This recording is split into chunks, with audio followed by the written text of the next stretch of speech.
پاکستان کی وفاقی حکومت نے ایک دفعہ پھر بجلی مہنگی کرنے کا اعلان کر دیا ہے اور آپ دیکھیں کہ مئی کے مہینے میں جو مارچ کا بل آئے گا اس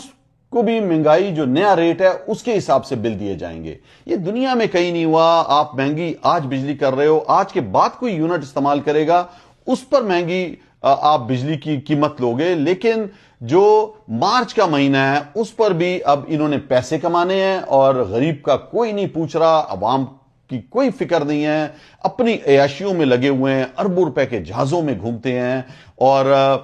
آپ ان کا حال دیکھیں کہ یہ مارچ کا بل بھی جو ہے نا وہ اب نئی قیمت سے لیں گے۔ اب یہ عوام کا تیل نکالیں گے اور پچھلے ماہ کے بل پر بھی جو ہے وہ اضافی پیسے لیں گے۔ تو یہ حال ہے اس فارم 47 کی اور عاصم منیر کی حکومت پر۔ بجلی تو مہنگی سے مہنگی کرتے ہی جا رہے ہیں اور عوام جو ہے وہ یو پی ایس پہ آئی، اب سولر پینل لوگوں نے لگانا شروع کر دیے ہیں، لیکن انہوں نے نیا حکم نامہ جاری کر دیا ہے کہ جس نے بھی سولر پینل لگائے ہوئے ہیں اب وہ رجسٹریشن کرے گا نیپرا کے اندر اور اس کی بھی فیسیں اب دے گا۔ یہ عوام کو کہیں پہ بھی نہیں چھوڑ رہے اور آپ نے دیکھا ہے کہ اگر عوام اپنی ذاتی بچت سے اپنے پیسوں سے سولر سسٹم لگاتی ہے اس گرمی کے اندر، گرمی سے بچنے کے لیے کہ پنکھے کم از کم چل سکیں، تو اب اس پر بھی انہوں نے جو ہے وہ فیسیں لینی ہے، رجسٹریشن کرانے کے بہانے عوام کو تنگ کرنے کا نیا سلسلہ شروع انہوں نے کرنا ہے۔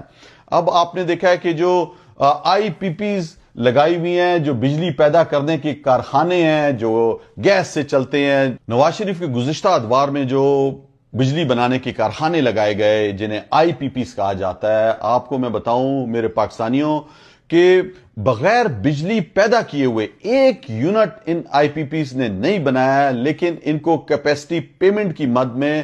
1929 ارب روپے ادا کیے گئے ہیں۔ کس کھاتے میں آپ ان کو 1929 ارب روپے دے رہے ہو جب کہ انہوں نے ایک یونٹ بجلی نہیں بنائی؟ تو ان معاہدوں کو کون توڑے گا؟ کون عوام کی جان چھڑائے گا ان معاہدوں سے؟ یہ اس طرح کے معاہدے آ کے حکومت میں کر دیتے ہیں جب ان کو آرمی اسٹیبلشمنٹ جھوٹے مینڈیٹ پہ لاتی ہے تو یہ ان سے کام ہوتے ہیں۔ آپ دیکھیں کہ ان کا کون ذمہ دار ہے۔